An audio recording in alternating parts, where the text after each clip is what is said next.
completed his PhD in finance from Cornell, and he is now an assistant professor at the Katz School of Business, University of Pittsburgh.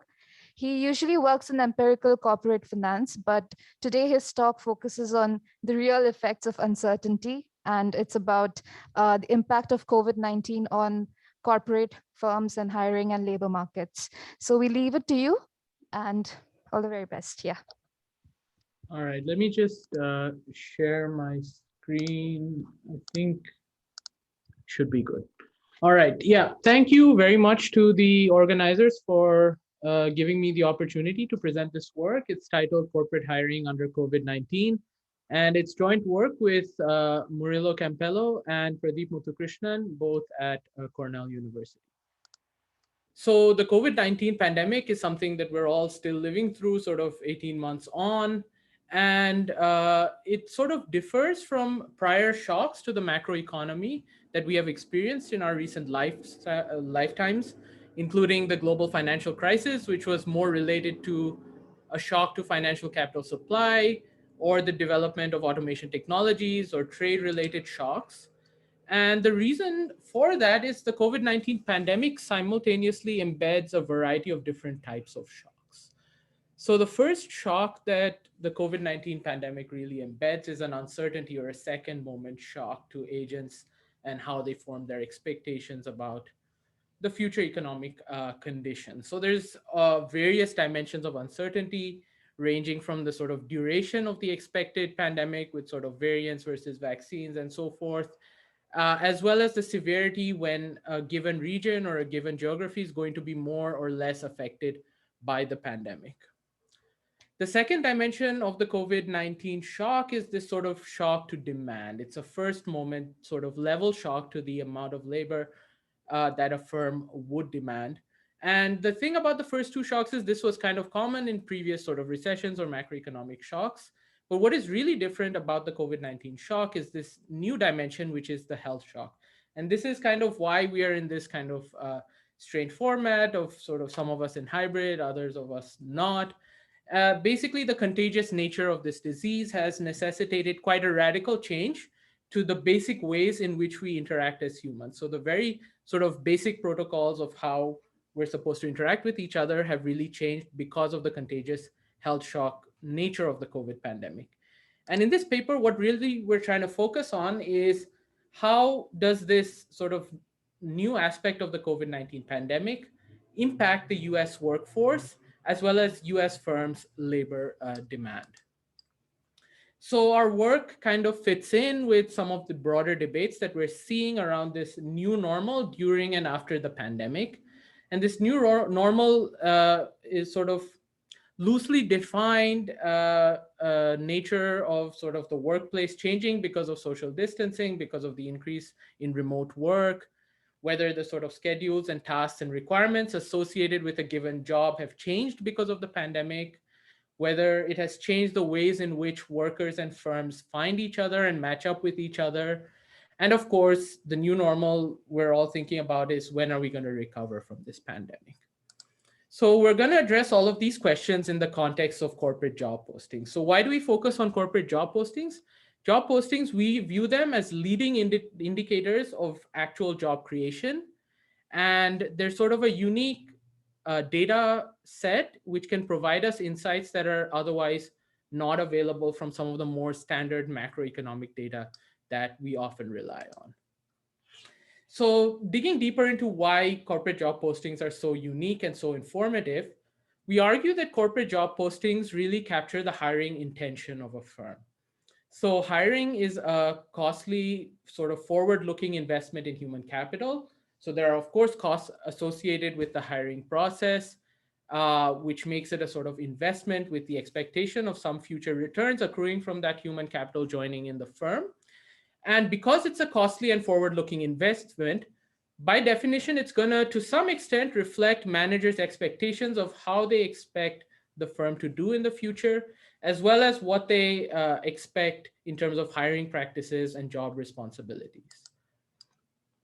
And the data that we have is big data on job postings, and they are uniquely informative because they allow us to track in a great level of detail the skill levels, the job functions, as well as the very sort of logistics of employment associated with a given job, and that they are identified at a very granular level. So we can tie each of the job postings to the firm which posted the job, the geography or the location in which that job can be performed, and the occupation to which that job belongs to. And the data is sort of coming in real time on a daily basis, as opposed to some of the other macroeconomic data which we know sort of arises with some degree of staleness and is not released on a frequent enough basis for us to be able to track the evolution of something as sort of dynamic as the pandemic. Another interesting aspect of job postings is that they contain sort of rich, large scale, unprocessed, unstructured textual data, which is the very text of the job posting itself. So, one of the interesting things we do is use sort of textual analysis methods to develop novel metrics that look beyond sort of some of these quantitative metrics about job creation and so forth, and identify some of the qualitative changes in the nature of work. So, how is the text of the job posting changing, and what does that mean about potential changes in the nature of work itself as we go forward in the pandemic? So, before I get into all of that, let's look at some of the sort of broad aggregate trends that our data reveal. So, our raw data reveal a really abnormal drop in job postings starting in March of 2020 versus the baseline period that we're going to use, which is 2017 through 2019, sort of the pre pandemic baseline. So that's what you see in the graph here on the left. So the dashed gray line is the baseline level of job postings averaged across 2017 to 2019, aggregated across all the firms in our data set, which I'll argue later captures a good sort of representative chunk of the US job postings in general, week by week through the 52 weeks of the year of 2017 to 2019. So that's sort of the baseline comparison. And the solid red line, what you're going to see is the 2020 or pandemic year level of postings. So what you'll see is that there's a pretty drastic drop off of almost 40% relative to the pre-pandemic baseline in the level of job postings. And what is also interesting is that drop off kind of persists throughout the year. So we haven't really seen, at least in the US in the year of 2020, a significant recovery in job postings. So another interesting thing that our data allows us to do is look differentially into the types of positions and how they were affected by the pandemic. So the main dimension that we look at is the dimension of worker skill levels. So that's what you're going to see in the graph on the right here, which is sort of the job postings divided into high skill and low skill jobs, which we use the ONET occupation classification to divide jobs based on the required skills. So the gray lines are once again the baseline pre-pandemic level of high and low skill job postings, while the red lines are the low skill in dashed and the high skill postings during 2020. So what we can see is that sort of both high skill and low skill jobs were negatively affected, but there was a much more substantial decline in the level of high skill postings compared to the baseline, almost double in magnitude compared to the decline observed for low skill job postings. So what that really tells us is that labor demand tilted towards low skill relative to high skill hiring during the pandemic. And we label this phenomenon as within firm downskilling. And this within firm downskilling is something we're going to sort of use as one of the main things we study in our subsequent analysis. So what really motivates in terms of economic priors this within firm downskilling during the pandemic? So we broadly look at two ideas. The first one is to do with irreversibility. So the hiring of high-skilled workers necessarily involves a higher degree of fixed costs in terms of training and certification, in terms of lower substitutability, as well as contractual rigidities such as non-competes that make it costlier to fire and rehire high-skilled workers relative to low-skilled workers. So when faced with an uncertainty shocks, real options models would predict that more irreversible investment in high-skilled workers, firms have a greater incentive to wait and see and hold back on high-skilled hiring when faced with an uncertainty shock relative to low-skill hiring.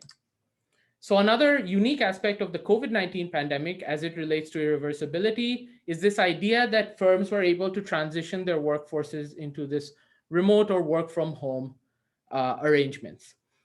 So the irreversibility argument would suggest that if you're able to transition your workforce into a more remote and work from home capable um, workforce, that when there's an uncertainty shock, this would increase your incentive to wait and see before committing to new levels of hiring. And finally, the irreversibility argument also implies that firms may try to offset this cost of irreversibility by increasing the flexibility that they require from the jobs that they post. So, what I mean by flexibility is essentially factors that make it easier for firms to either scale up or scale down the level of human capital that they require or the level of labor that they require when faced with an uncertainty shock. So the second prior that we think about in terms of downskilling is this idea of search and matching efficiency. So for high skilled jobs, we can imagine that sort of the match between a specific worker's skill sets and the specific skill sets that the firm requires and the organizational fit becomes extremely important.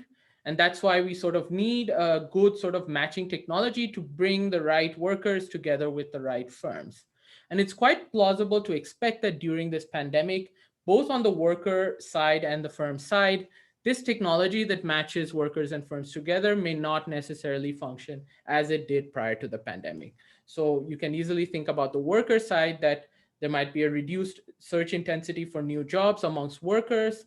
And on the firm side, you might be able to sort of imagine situations where firms are not able to screen their new hires as effectively. They can't do in person interviews, they can't do an in person sort of recruitment process. So given this sort of breakdown that we hypothesize in this worker firm matching technology, this is likely to affect high skilled jobs where that specific match is more important. So what do we do in our paper? In our paper, we identify firms, jobs, and locations that are most affected by the pandemic. So specifically, we look at sort of two dimensions on the quantitative side, which is the level of new job postings and the extent of this within firm downskilling phenomenon. And we find that these sort of declines are exacerbated when firms face a higher degree of financing constraints. So firms which find it costlier to raise external capital are the ones who also decline their new job postings the most and experience the greatest degree of within firm downskilling.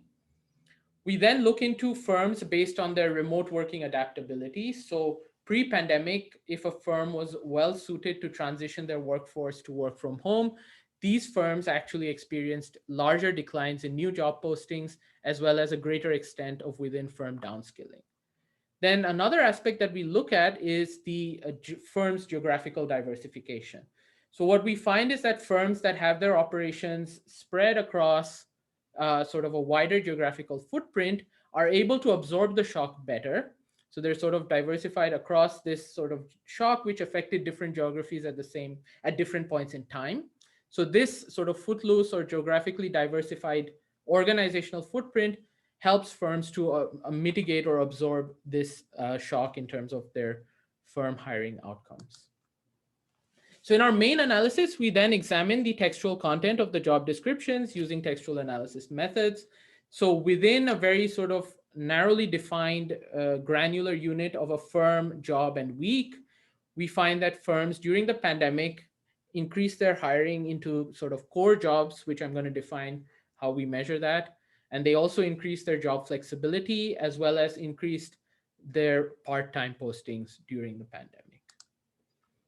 So overall, our results really sketch the nature of how the workplace and the positions that firms are looking to fill are changing under the pandemic and offer some hints of how the workplace may look like and how the recovery may look like as we think about the future post-pandemic. So what's our contribution? There's a growing literature on the economic impacts of COVID-19, and we contribute on a number of dimensions.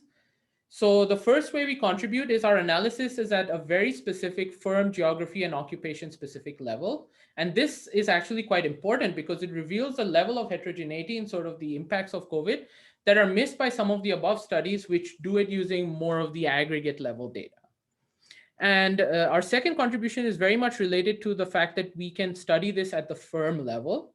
So we can link attributes of the firm, including their access to financial markets, as well as their organizational structure, and see how this modulates their hiring response to the pandemic, which is something that papers that rely on either aggregate data or firm anonymized data are not able to do.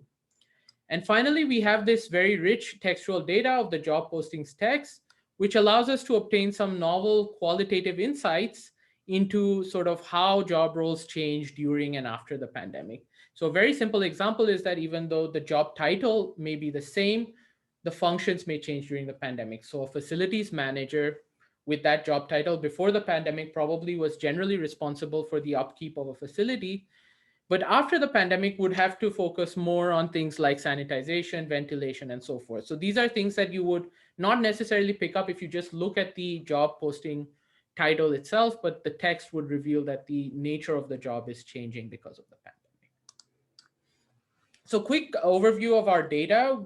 We use two data sets which cover the near universe of online job postings in the United States. So the first thing we collect is base data on job postings, which is roughly 160 million observations, where we have the title of the job, the firm identifier of the firm which is hiring that job, as well as a geographical tracking of where that job is in terms of its zip code. And we do quite a bit of validation in the paper, which I'm not going to have time to go into today, where we look at the representativeness of this data across zip codes, across the firm size distribution, and the worker skill distribution, and we find that it's fairly representative. So just a quick preview of that. This map here just shows where the job postings are distributed throughout the United States. And we find naturally that they're mostly concentrated in the major cities, but also we have a decent level of coverage in suburban and rural areas as well. Then the second thing we get is this metadata is linked to the actual content for the text of each job posting, which is scraped from the employer's website. So this is what a posting looks like. This is scraped from Target, the large US retailer's website for a lead AI scientist. So the job posting text, it's kind of small, but I'll read out to you what it says. The schedule is full-time. The location is some address in Minneapolis. And below that, you have a description of all these sort of skills required, the responsibilities, and so forth. So we will be able to get all of this data as part of our data set. And our empirical specification is going to be a standard difference in differences, where the dependent variables are going to be the new job postings level, the high to low skill ratio. So that's going to be how we capture this within firm downskilling phenomenon, where we look at in a given zip code, how many high skill postings does a given firm make relative to low skill postings. And then various textual job variables, which I'll describe in the later slides. And the analysis is done at the level of a firm, zip, and week. And the difference in difference variables are a time indicator, COVID, which equals 1 for each week after February 29th. And then there's a dynamic treatment indicator, which is high exposure, which takes a value of 1 for zip codes, which are in a given week in the highest tercile of the COVID-19 cases. So this really mirrors the fact that the pandemic spread across different parts of the US at different points in time, and we want to capture that in our design. So we control for important variables that are likely to influence the level of hiring at the state and month level. So we look at the log labor force and the unemployment rate. And to kind of get at this idea that the supply side of labor might have changed during the pandemic, we look at the Google searches for job openings at the state and the month level. And this is going to proxy for the level of job search intensity on the supply side. All right, so let me quickly cover my main results. What we show is that there's a negative and highly significant impact of COVID on the level of new job postings.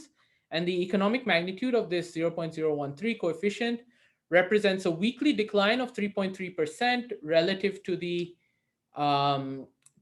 baseline pre-pandemic level of job postings in a firm week zip, and which is over our whole sample period, a cumulative almost 60% decline identified in this narrow local region. And we find there's a disproportionate decline in the high skill postings. So this is the within firm downskilling I was just talking about. And both of these effects are amplified when we condition on high COVID exposure. So it really is the case that in areas which experience greater levels of exposure, that's where these cuts were most acutely felt. So let me go into the textual analysis of job postings. The first metric we look at is job similarity, which is the divergence in the textual descriptions for the same position in the same firm and in the same zip code in the same week of the year during the pandemic versus the pre-pandemic baseline. So for every posting in 2020, we identify similar job postings by the same firm in the same week of the year in the same ONET job code. And we just calculate the cosine similarity of the text of the postings between the posting in 2020 and this random subset of comparable postings in 2017 through 2019. So that's just going to capture how the text has changed. The second variable is job coreness. So the coreness is really whether a job is related to the essential function of the firm. So a simple illustration of that is we take two firms, KPMG and Apple, and two jobs. One is an accountant and one is a software developer. So an accountant is obviously a core role at KPMG, and a software developer is obviously a core role at Apple. Whereas when we flip the companies around, an accountant at Apple is a less core role, and a software developer at KPMG is also a less core role. So how do we operationalize this concept? We call a job as core if its text is similar to the employer business description that we get from the 10K filings of the employers. So just showing you an example of that. This is from an investment bank called Oppenheimer. So if you go into their 10K and look at how they describe their core business, they say they're one of the leading corporate and investment banks and so forth. So we use text rank to pick up the sort of most important keywords out of this description. Then we get the job description for a position by Oppenheimer. So this one is for an M&A analyst. So we similarly extract the keywords from the job text description, and we simply compare these two. And we find that 6 out of 8 of these keywords are in common with the business description. So this has a coreness score of 0.75, which is a high degree of coreness. Whereas if we look at a data analyst role, when we extract the sort of keywords from the job description, we find that there's no overlap between these keywords and the description of the investment bank main business. So this job has a coreness of 0. Oh, sorry. So this is just what I've described here on the slide. This is how we define coreness. And then finally, job flexibility is the occurrence of flexibility related keywords scaled by the posting length. So how do we capture flexibility related keywords? We rely on an in situ approach to learn from the context and select the keywords related to flexibility. And the reason why this is important is because it captures dimensions of flexibility. So specific words that employers will use to describe flexibility in this domain of job postings. And we find that our approach incorporates the fact that flexibility itself may vary based on the time and the type of the job. So we use word2vec to identify word clusters surrounding flexibility in the job postings and identify 55 related keywords which have a non-trivial overlap with flexibility. So some of them are described here. So if you look at it, this approach kind of enables us to identify various dimensions of flexibility like work from home, overtime, telecommute, which are sort of important in the context of job postings. So moving to our regression results, we find that firms do alter the description, so the similarity goes down, which signifies there's some kind of change in requirements and responsibilities during the pandemic. They increase their hiring into more core positions, so the job coreness goes up, and the flexibility also goes up, and the part-time to full-time job ratio also goes up. And the results are amplified again in the regions which have the highest exposure to the COVID-19 pandemic. So we also look at the interaction between these changes in job flexibility and job coreness with financing constraints. And we find that firms facing higher constraints expect increased flexibility from their employees, as well as firms which sort of go into more core hiring during pandemic. They still require these jobs to have a greater degree of flexibility. And finally, sort of the most constrained firms are the ones that see the greatest changes on both the dimensions of job coreness and job flexibility during the pandemic. So the last thing that we look at is the time to fill. So how easy is it for a firm to fill a given job role? And our data allows us to capture that because we can see the number of days between a job posting being posted and deleted. So this is kind of a proxy for how long the firm leaves the job ad up on its website. And why is this important? Because our previous results suggest that workers' existing skill sets may not perfectly overlap with the changes in firms' labor demand as reflected in the changes in job postings. And if this is the case, it's going to take longer and longer for firms to fill these roles. So here what we plot is that firms that change their job similarity the most, so the jobs became most dissimilar compared to the pre-pandemic period, also experienced the greatest increase in the time to fill those roles. So it becomes harder and harder for them to fill their roles. And as well as those that require more flexibility from their workers also increase the number of days that those postings remain active. So it's, again, takes them longer to fill those job roles. So given that I'm out of time, let me just wrap up with some concluding remarks. So our results suggest that COVID-19 has led to a massive disruption in US corporate hiring. And this within firm downskilling trend is a cause for concern identified by our research. And the recovery out of COVID may be hampered if firms are holding off on hiring for high skilled positions relative to low skilled positions. We also find that the new firm hiring requires new job skills and responsibilities and is more geared towards the core firm business and also requires more flexibility from their workers. We find that financing constraints, lack of financial capital plays a crucial role in shaping these new economy jobs. And it seems like constrained firms pass on the cost of adjustments to a larger extent to their new hires. So that's all that I have today, and I'm happy to take any questions. Thanks, Gaurav, for a very interesting talk. Do we have any questions from the audience? Okay, so I was actually wondering, have you seen the impact of economic policies on this? For instance, there are firms who have received COVID-related funding from government agencies. So how has that funding impacted the job postings, etc.? So that's a great question. So this is something that we've sort of worked on, but isn't part of our draft yet. So there's been two sorts of sets of policies that have come in from the government. One has been sort of what you can think of as sort of unconditional stimulus, where funding is just being poured in.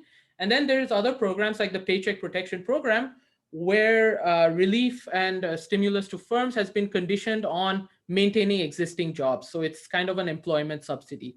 And what we find is that this latter type of relief, which is sort of employment subsidy, where the relief is contingent on retaining the existing employment, those are the firms which actually decline their new postings the most. So it kind of picks up this trade-off where if you sort of pay firms to preserve their existing workforce, that's actually going to harm their new hiring into new positions.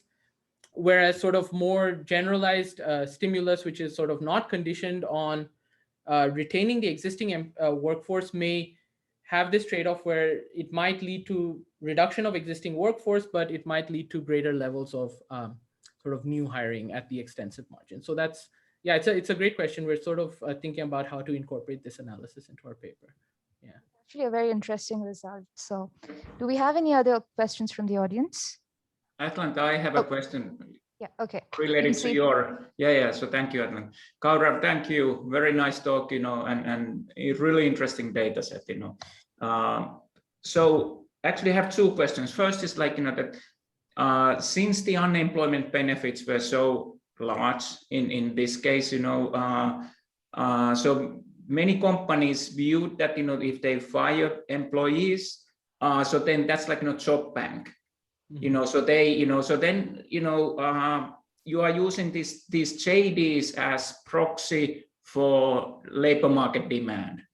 So, and to me, it might be, I'm just asking, that might be that actually JDs are, companies go posting JDs only if they were not able to hire those guys that are now in job bank, whatever, unemployment. They probably first try to hire, those same employees because that's related to your matching. You discussed that that's already a fantastic match. Let's get these guys back. But if they were not able to do that, then damn, we have to go outside and do, typical process. What do you think? Yeah, so that's interesting. So one thing is sort of how would this differentially affect high skill versus low skill hiring, right? So this might be the case sort of if there's sort of a high skill worker where they had to lay them off temporarily because of sort of a temporary drop in demand, and then they hire them back, that might be showing up as sort of less of these external postings being made for hiring. So that's an interesting phenomenon. That's not something that we can directly observe in our data, but should think about how we can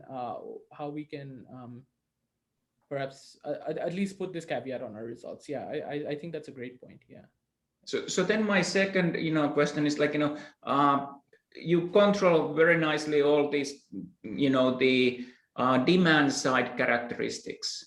So then are there any supply, things that you could control? I mean, you have, location fixed effect. What I was thinking, like, for instance, that if you are close to NUS, so here we are at NUS, fantastic, university, supply a lot of, great students.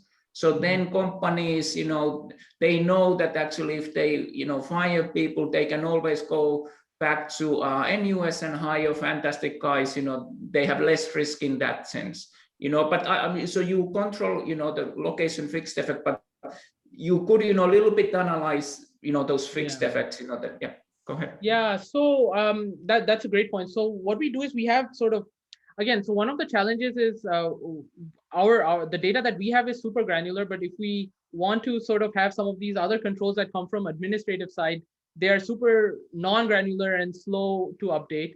But what we do is we have sort of state month level data on the labor force in a state in a given month. We have the unemployment rate. And the other interesting thing that we try to do is this Google search trend. So I didn't have much time to explain it, but if you think about sort of labor supply in a given area based on how much people are searching for job openings, hire me kind of thing, that to some extent should be correlated with the amount of labor supply that is happening in a given area. So it's not perfect, but given sort of we're trying to do very timely research here, it's sort of the best we can do at this point. Yeah. That's a good point. Thank you, Gaurav. Fantastic. We should do something similar here in Singapore, but I will get back to you, Gaurav. Fantastic. Right, Gaurav, we have time for a last question. Here's Hongming. Hi, Gaurav. I think I just have one question related to UC's question as well. So I think the impact of COVID on different industries is different, right? So for example, on airlines industry and compared it to like tech industry, the impact is different. I think tech was booming rather and tourism, yeah, it is what it is, right? So do you control for this, or what are your thoughts on this? Thanks. Yeah, so the way we've had to make various trade-offs in the analysis. So right now what we do is we try to do it as a granular level as possible. So what we look at is within firm week and zip. So we're comparing the same firm in the same week and the same zip relative to how they were hiring previously in the pre-pandemic baseline period. So the advantage of that is it soaks up a lot of the sort of confounding variables that you might be concerned about. But one of the downsides of that is we miss on the broader industry level heterogeneity, because within a firm, there's of course no variation in industry, right? So we have done sort of some summary statistics by industry, and it lines up very well with sort of the overall level of those performance of those industries. And there's a huge amount of industry heterogeneity. That's stuff that we have in the paper, but in our sort of empirical tests, we opt to do it at this more sort of within firm level to soak up some of the confounding effects that may be affecting how a single firm operates. Yeah, but that's a great question. Yeah, thank you. Thank you. Maybe we'll wind up with one last question from the on-site audience. Yeah. Hi, Gaurav. Thanks for the talk. I'm just curious to know about this, the Coreness factor which you defined. I think, so you gave the example of Oppenheimer and then the 0.75 and 0. So is it that these words, so like when you have a Coreness factor of 0, is it that the words are actually totally independent of each other? Or, I mean, they could be correlated in some way. So, I mean, are you taking into account that the words, I mean, is it just a naive comparison of how many words are there common?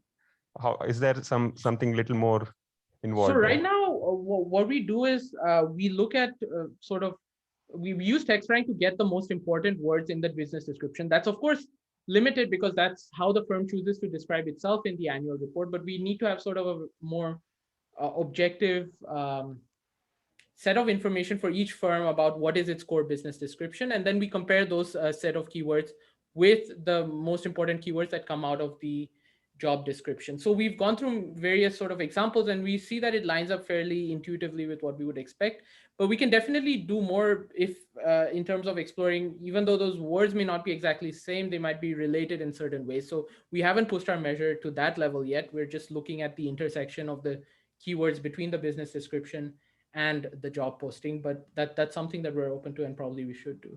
Yeah, thank you. Thank you. Thank you, Gaurav, once again. Let's have a big round of applause for all the speakers of our morning session. We'll take a 25-minute break and we'll reconvene at 11 a.m. here.